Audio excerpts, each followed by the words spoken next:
Welcome to Power Decisions, the energy series that explores the world's energy sources and the politics and power behind the clean transition. I'm correspondent and journalist Rhana Natour, and I will be your host today. We will be talking to Daniel Yergin today, hearing his take on the world's energy markets, what's going on geopolitically that could impact them, and his take on COP28. Mr. Yergin is a Pulitzer Prize-winning author and vice chairman of S&P Global. He is one of the world's leading voices on energy, geopolitics, and the global economy. His latest book is The New Map: Energy, Climate, and the Clash of Nations. Thank you for joining us, Dan. I'm very pleased to be with you today. Thank you, Rhana. COP28 wrapped in mid-December. It's, of course, the conference where these climate goals are mapped out by world leaders. To me, sometimes meetings like this can feel like a lot of bureaucratic theater, but when you get down to it, this is the room where the global project to save the planet, so to speak, is hammered out. So I want to get the Daniel Yergin take on some of what went down at COP28.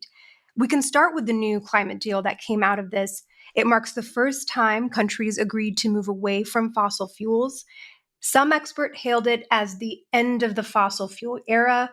Others said that it had a lot of loopholes. What's your take? I think this was a consequential COP28. As you say, it's very important because it is the sort of focus of the global climate discussion. And I think it was different from some of the others. It was a pragmatic one as well. I mean, it was sort of more focused on solutions rather than pledges. I think that transitioning away from oil and gas was, an appropriate way to express it, in the sense that, today, 83% of world energy is fossil fuel. And, for many countries, they depend upon those fuels and that they don't have an alternative. So I think transitioning away was an appropriate way to recognize the reality of the global energy system and the challenges of it. I think the global stock take, as I described, that certainly there's a lot more to be done to meet these goals. And that's why you got to pledge to triple renewable electricity by 2030. So I think, you're not going to get one solution that works for every country around the world. But I think also the fact that you actually had industry there, which was controversial with some, but it is an energy industry that delivers energy. So to have them engaged in the discussion, making pledges as they did with a oil and gas decarbonization charter, those are important. So you think it's important that these energy companies were part of the process and that it was beneficial? Yeah, absolutely. I mean, they're the people in the energy business. It would be like, having a medical operation without doctors there or something. I mean, you need people who are part of the system and make it work. And in general, they're the ones who have to commit to reduce emissions. They're the ones who have to invest money. They're the ones who have to deploy technology. So it's better to have, the engineers in the room, which is basically what these companies are, rather than only people, dealing in words. The counterpoint to that, or people who criticized this would say it's more like having arms dealers in the room when you're talking about gun control. Would you say that's not a fair assessment? You could say that, but I don't think it's the same. I mean, because the world would come to an end as civilization as we know it without energy supplies. The world depends upon these. And so what are you going to do? Shut down Europe, shut down factories, throw people out of work, have people starve? By the way, about 70% of the cost of food is energy. So if you don't have that engagement in it, you're not going to get things done. And you need to bring people together rather than have polarization. I know people say that, but at the end of the day, again, it's about engineering, it's about investment, it's about technology. It's not just about words. And there were some really big goals when it comes to renewable energy, solar, wind. 130 countries, including the US, agreed to triple their use of renewable energy by 2030. That's not too far away. Do you think that is realistic? Well, it is 6 years away, and it is a pretty short time. I think it's going to be a challenge. Wind costs have really come down. They're not now, but solar has come down. But we're starting to see like offshore wind is run into some very rough waters. We see a lot of projects being postponed, high interest rates, supply chain problems. So I think you're going to see a lot of more momentum towards renewables, and it's a good goal. It's a really big goal to have by 2030 triple. We'll certainly see a lot of movement in that way, but you're going to need a lot of finance. And I think one thing that people came away from COP 28 concerned about it's the finance issue. I just did an event yesterday with 10 prime ministers from Asia, a roundtable, and all of them talked about the issue of finance because it costs money and you have to mobilize money. So I think that was one of the kind of unanswered questions that came out of COP. I mean, there were significant agreements about methane, about making up for loss and damage for developing countries. But the question is agreeing to it, but then you need to put the money into it. And a lot of governments are under financial pressure. So I think maybe that's the unanswered question that comes out of COP is about finance. How to fund all of this? Yes. The UAE hosted it this year. The head was a veteran oil executive. And the choice to host this in the UAE was criticized when it was announced. For your average observer, they might wonder how they can take any promises that comes out of COP28 seriously when an oil executive is leading it. And I wanted to get your take on this broadly. I think that's a really irrelevant question. I mean, I think you have to look at what came out of it and say more came out of this than out of previous COPs.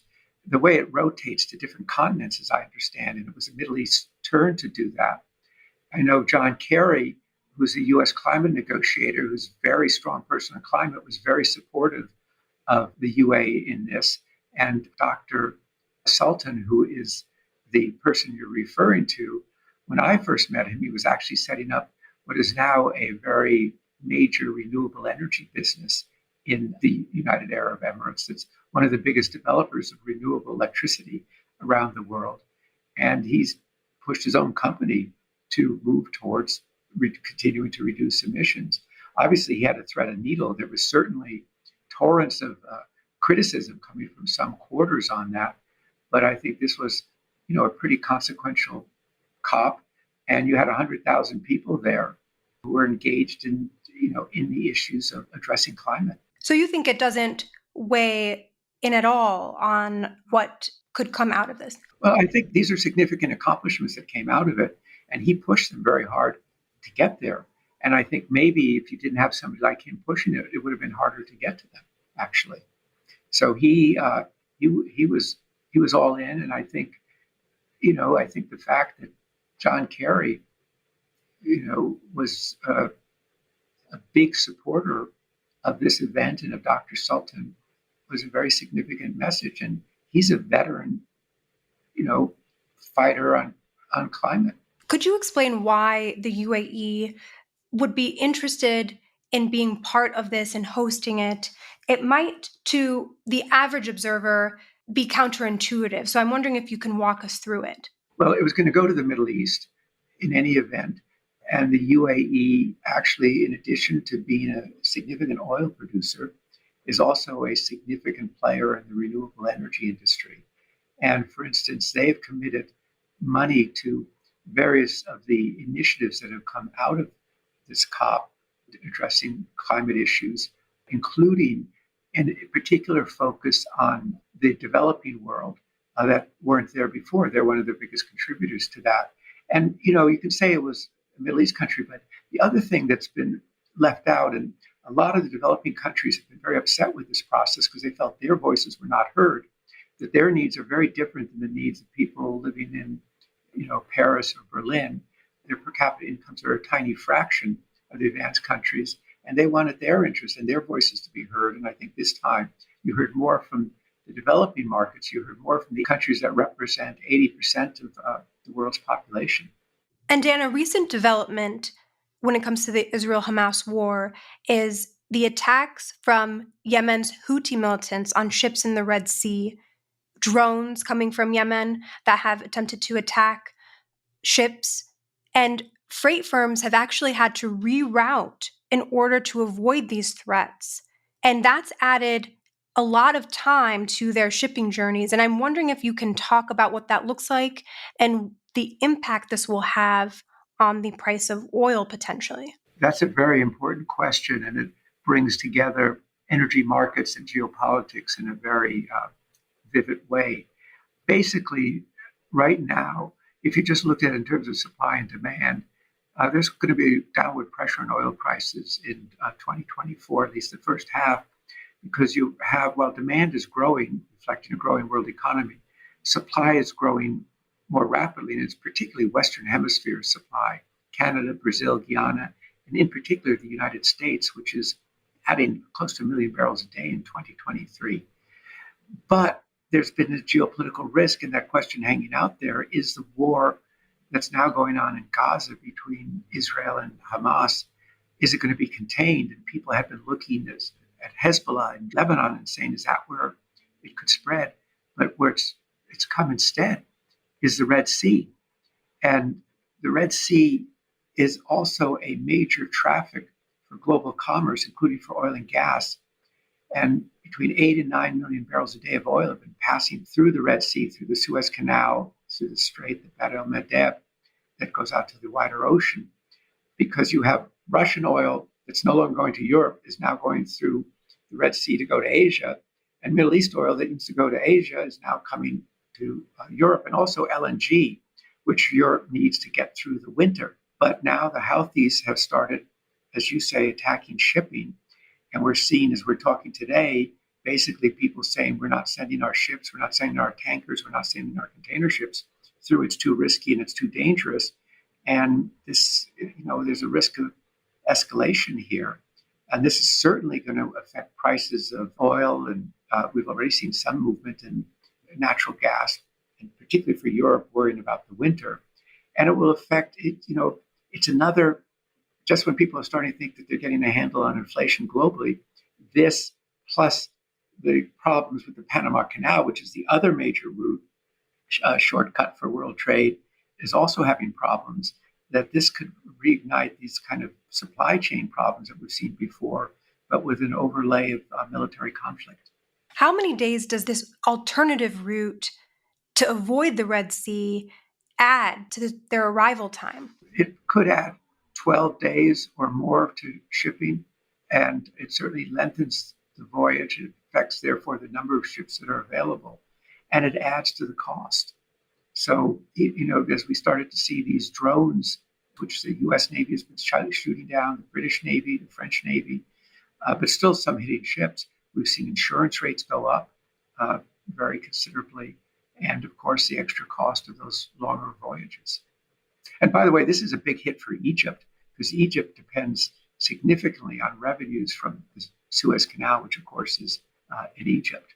So if the Suez Canal isn't being used because people are avoiding it, that hurts the Egyptian economy. Has this ever happened? The canal has been disrupted in history during wars between Israel and Egypt in 56 and 67, and it reopened, I think it's after 1973. But, the attention normally has been on the famous Strait of Hormuz, which is the exit out of the Persian Gulf. And that's the big choke point, because a quarter of world oil flows there. And there's always been a concern about Iran. And people have been kind of avoiding the Persian Gulf and the Strait of Hormuz, I know some companies, because Iran has seized a couple of tankers. And so people were saying, well, the Red Sea's safe. But now the Red Sea in modern times, in the last several decades, has not been a problem at all. Now it is a choke point. And the question is this going to escalate or not? And of course, this is a widening in effect of the Gaza war. Was this a bit of a wild card, the Houthis attacking ships on the Red Sea and having that? I think absolutely.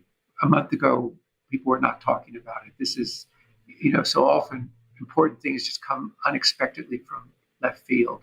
And that's certainly what's happened here. And I think we've seen kind of a scrambling now by the Western navies to respond. And this is a very interesting question for China, too, because this affects China's supply. It affects India's oil supply, because India now is a big customer of Russian oil, which it wasn't before. So, you often things happen in history that, people don't see coming. And this is one of those. It definitely was not on my list of top 10 predictions. I think back a month ago, I didn't hear it at all. I mean, what has been on the agenda is there have been, as of this point, about 80 attacks on U.S. Troops in Syria and Iraq by Iranian-linked militias.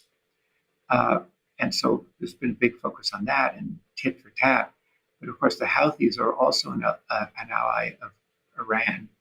But I don't think people saw this coming, but now it's here.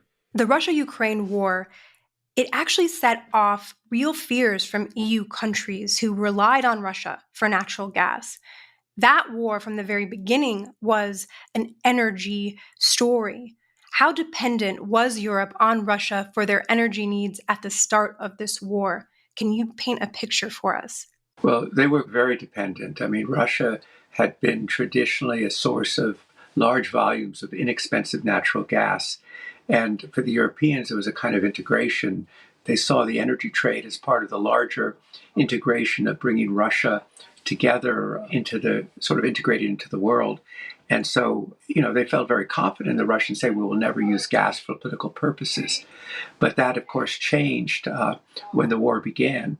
And the Europeans really discovered their high degree of dependence. And so what happened, the price of natural gas, particularly LNG, it just shot up enormously and put a lot of pressure on those economies. The governments rushed in a lot of money to their citizens to try and lower the pressure.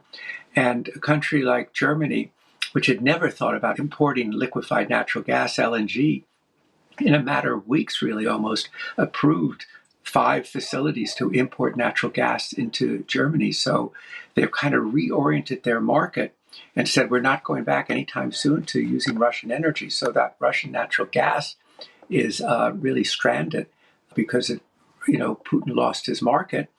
And, as I said, it was a very rational calculation. He just miscalculated. So the Europeans continue to pursue their green renewable energy agenda, but also now are much more concerned about energy security and securing supplies. And so you had people like Chancellor Scholz of Germany going to Senegal in Africa to talk to them about, and to Canada too, to talk about them about getting new LNG supply. I'll give you another example. The Norwegians never gave any real consideration to the security of their pipelines because they're a big producer of oil and gas.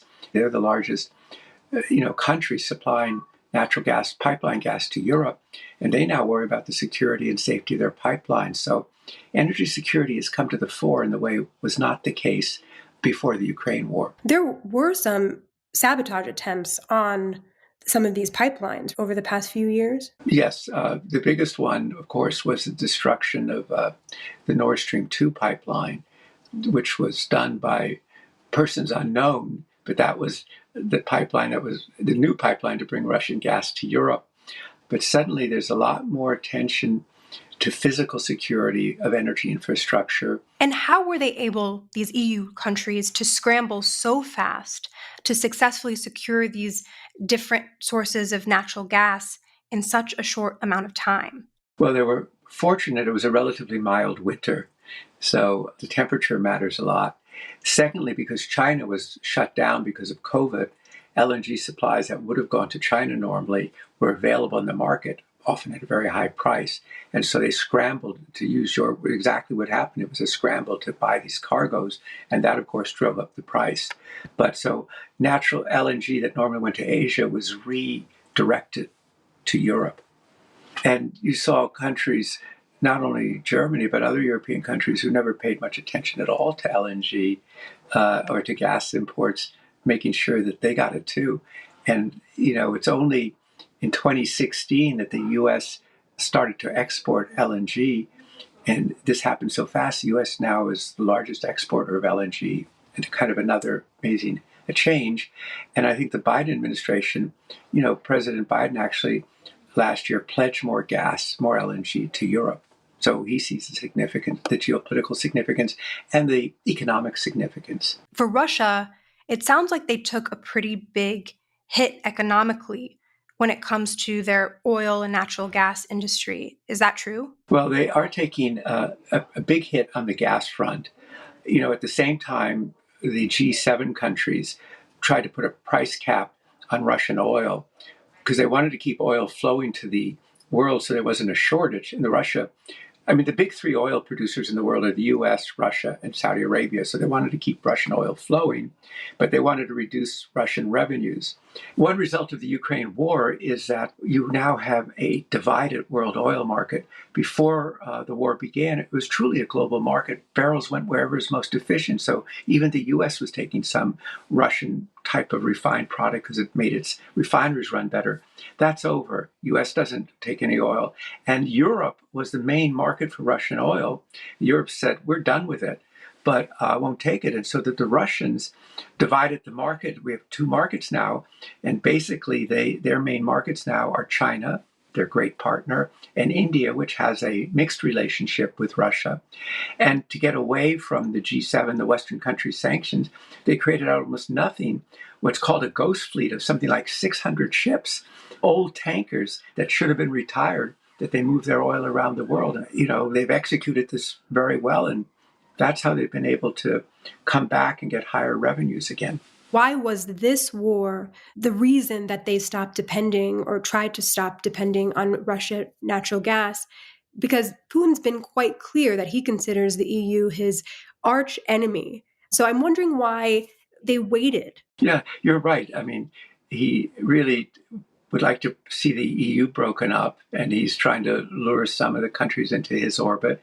And of course, he certainly wants to see the breakup of NATO. But they saw this as just, economics. A lot of people didn't think Putin would actually invade Ukraine, although he kept saying Ukraine doesn't exist as a country.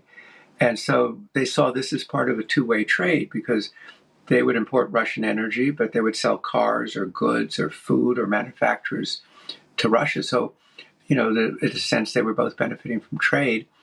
It wasn't obvious, 3 years ago that Putin would do this. I think we'll never know what really triggered him. I've always thought that he spent 2 years in deep isolation with just a few cronies. And this increased maybe his paranoia or his imperial dreams of restoring the Russian Empire.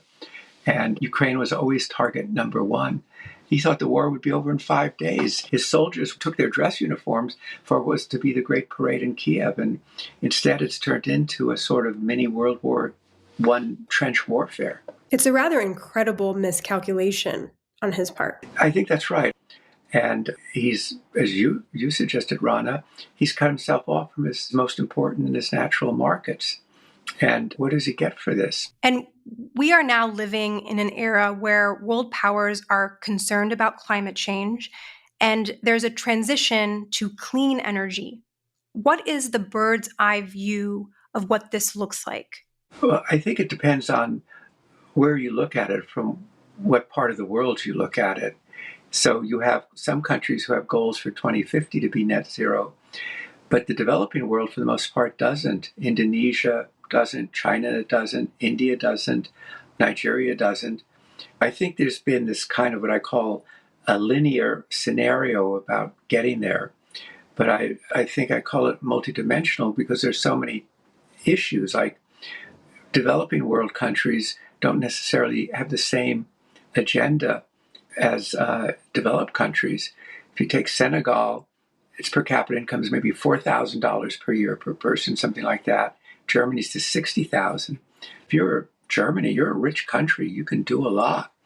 The U.S. can, give major subsidies to people to buy EVs. But if you're a poor country, you're not in that position. But it's not going to be just a simple, smooth scenario. Last year, the world used more coal than it ever has. This one is trying to do in 25 or 35 years to take what we've said is currently a $105 trillion economy and change it. And, that's pretty heavy lifting. So, Dan, in one article, you wrote about something that I was shocked we are not talking about more, that a post-fossil fuel era, things like electric cars instead of gas-fueled cars, will require an unprecedented amount of crucial minerals and metals. Minerals and metals is not something that typically comes up when we talk about what it will take to meet these emissions goals. And you wrote that the world would need to double the supply of copper.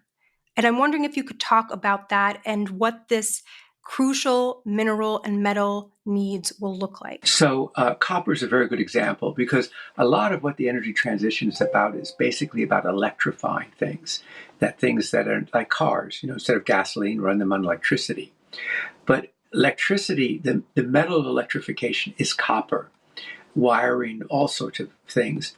And so you think about it kind of shifting to much more reliance on wind, even solar, electric cars, all of that means that copper doubles. And so the demand. So what we did in our work at S&P Global was simply look at, what are the Biden goals for 2050? What are the European Union goals for 2050? Saying, what would that mean in technology? And that would mean in copper. And saying, oh my gosh, copper supply would have to double to achieve these goals.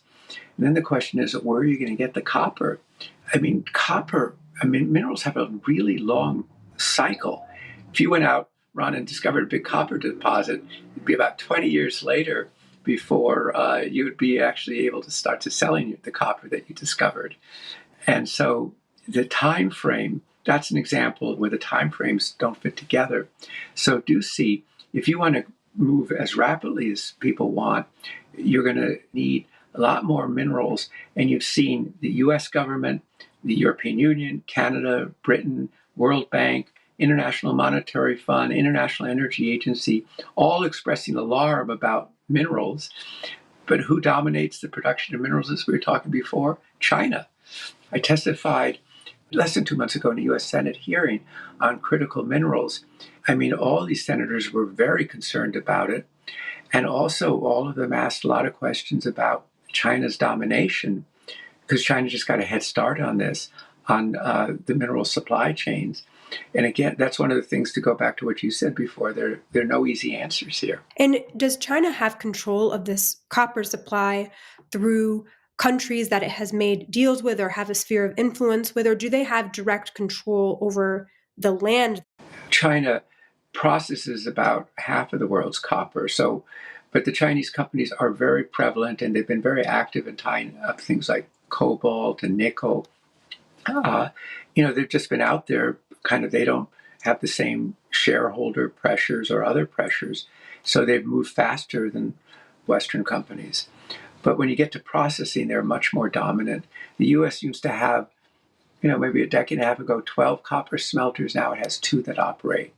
So even though the U.S. mines copper, some of that copper is sent to China for processing.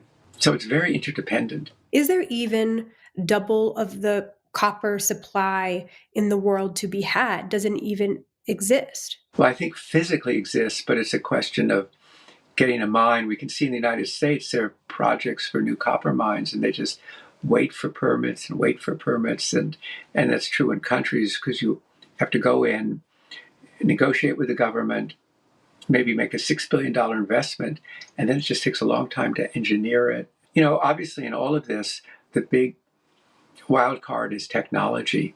And we can see on batteries right now, there's efforts to batteries that won't need cobalt, or batteries that may not even need lithium. So there's a tremendous incentive for innovation. I think really the real solutions to energy transition, to climate, are ultimately all going to be around technology and innovation. What other minerals, what other metals are we talking about when it comes to this clean transition? We have copper. Are there others? Well, it's lithium right now. For everybody driving an electric car right now, it's a lithium-ion battery. It's cobalt, it's nickel, but also there are a whole host of sort of what are called rare earths, which you need, for instance, to work in wind turbines and so forth. And guess who produces most of the rare earths? China. And these crucial minerals, these crucial metals are also very important for car manufacturers that really need a steady supply and a reliable supply to meet their goals for electric cars. What does that scramble look like? What does that arms race look like for the car manufacturer? I'm glad you're using the word scramble, because I think that again is happening. And I was recently at a meeting with senior automobile people, and they were very focused on minerals and realizing that everybody wants to move in the same direction at the same time, but the time frame for minerals is much longer than time frame for new cars. And then there's another thing on the mind, and this sort of circles back in a different way, where the car makers are also worried about is the export of Chinese electric vehicles. China has exceeded Germany and Japan as the world's #1 exporter of cars. 20% of the new cars sold in Mexico are Chinese. So they're really pushing electric cars. And certainly the European automakers are very worried about losing their position. So the Europeans are now looking to see if the Chinese government is unfairly subsidizing their electric cars. And I think in the United States, when I was listening to these folks, they're concerned about that too. It hasn't happened yet in any volume.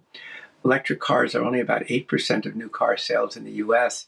I mean, where you and I live, we probably see a lot more Teslas on the road than we used to, but it's only 8% of the cars. And at least the current word is that, they're not seeing the uptake on electric vehicles that had been expected. And you see some of the major automakers not backing away, but kind of shrinking their investments to kind of try size to the market, even though the incentives are very generous to buy an electric car. The incentives for consumers. I mean, you can get a $7,500 rebate tax credit from the U.S. government. So the administration, again, I think wants to see half of the new cars sold in the United States by 2030 to be electric. And the state of California has passed regulations saying that every new car sold in the state has to be an electric car by 2035, that every car sold in California in 2035 has to have 2.5 times more copper than a conventional car. How are we setting these goals as individual states, as countries, without making sure we have the supply of coppers and metals to actually execute it? It seems like a big vulnerability, especially for the U.S. Yeah, I think that's right. That's why, again, I go back to sort of the multidimensional energy transition, because you can set these goals, but if you can't achieve them, the roadblocks appear when you start driving down the road. You didn't see the roadblocks before you started on them. I see. So now that we're down the road, we know that we're in trouble when it comes to these metals, these minerals. Yeah, exactly. And I hadn't thought about it in that image, but that's it. Suddenly we're seeing either potholes or roadblocks that were not clearly seen when the targets were there. I don't see backing away from the targets. It's just going to tell you it's going to be harder and to achieve them. And the other thing that's really important, and another thing that wasn't there in 2021, money was really cheap. Interest rates were very low, almost zero. Now interest rates have gone up. And so if you're doing a capital intensive project that requires a lot of upfront investment, like an offshore wind project, the fact that interest rates have gone up makes the project a good deal more expensive. And I do have some questions about some other clean energy sources that people might not think about. Offshore wind. Can you explain how offshore wind works and the roadblocks it's faced? Well, offshore wind is a poster child right now for things being more difficult than you thought. The idea of offshore wind is when you're offshore, the winds are much stronger, they're more steady, so that you can generate more electricity supplies. But, this is a fairly new industry. And you have these supply chain issues, which are, you need special boats to work offshore to put these on. These are very big installations. There were very ambitious goals for East Coast of the United States off California. But what you have is companies really walking away from the project saying the economics don't work.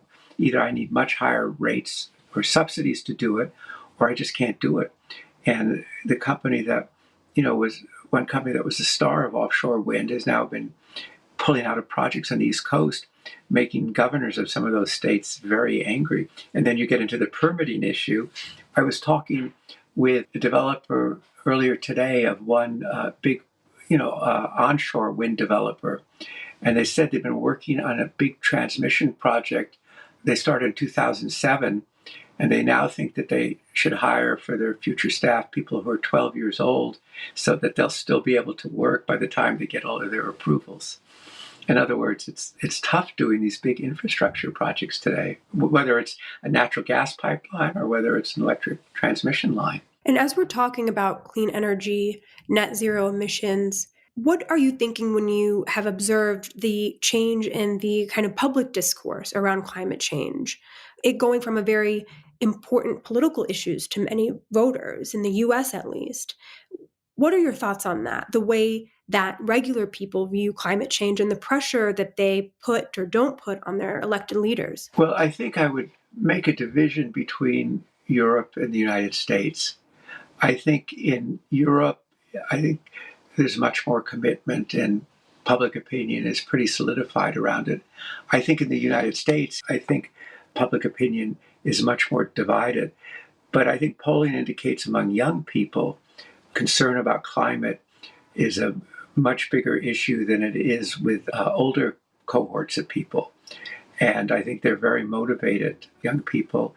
And I think that's one of the uncertainties, when we're looking at our political process in the United States next November, how that will register. Thank you to Daniel Yergin for joining us, and thank you for listening to the special energy series, where we explore the world's energy sources and the politics and powers behind the clean transition. We'll drop new episodes here every month. I'm Rhana Natour. See you next time.